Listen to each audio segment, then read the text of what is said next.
ଆଜି ହେଉଛି ଆମ ପାଇଁ ଛାଡ଼ ଖାଇ। ଯେହେତୁ ଗୁରୁବାର ଦିନଟି ପଡ଼ିଥିଲା ଛାଡ଼ ଖାଇ, କିନ୍ତୁ ସମସ୍ତେ ଶୁକ୍ରବାର ଦିନଟି ଛାଡ଼ ଖାଇ ମନେଇଥିବେ। ହେଲେ ମୁଁ ଯେହେତୁ ଶୁକ୍ରବାର ଦିନ ଆମିଷ ଖାଏନି, ସେଥିପାଇଁ ଆଜି ମୋ ପାଇଁ ଛାଡ଼ ଖାଇ।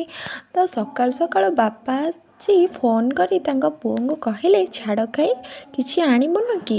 ପଚାରିଲୁ ମାମୁନିକୁ କ'ଣ ଖାଇବ? ମୁଁ ପଇସା ପଠାଉଛି, ଯା ମଟନ୍ ନେଇକି ଆସିବୁ, କରିକି ଖାଅ। ତାପରେ ସ୍ୱାମୀ ଯାଇ ମଟନ୍ ନେଇ ଆସିଲେ। ଆଣିକି କହିଲେ ଟିକେ ଚୁଲିରେ ମଟନ୍ ଆଜି ବନେଇଦେଲ।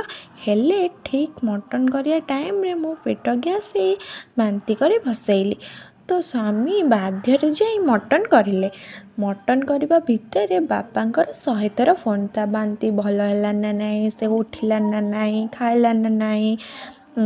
ବାପାଙ୍କ ସହ ହୁଏତ ମୁଁ ବହୁତ ହି କମ୍ ସମୟ ବିତେଇଛି, କିନ୍ତୁ ମୋ ବାପାଙ୍କର ଭଲ ପାଇବା ମୋ ପାଇଁ ଅତୁଳନୀୟ।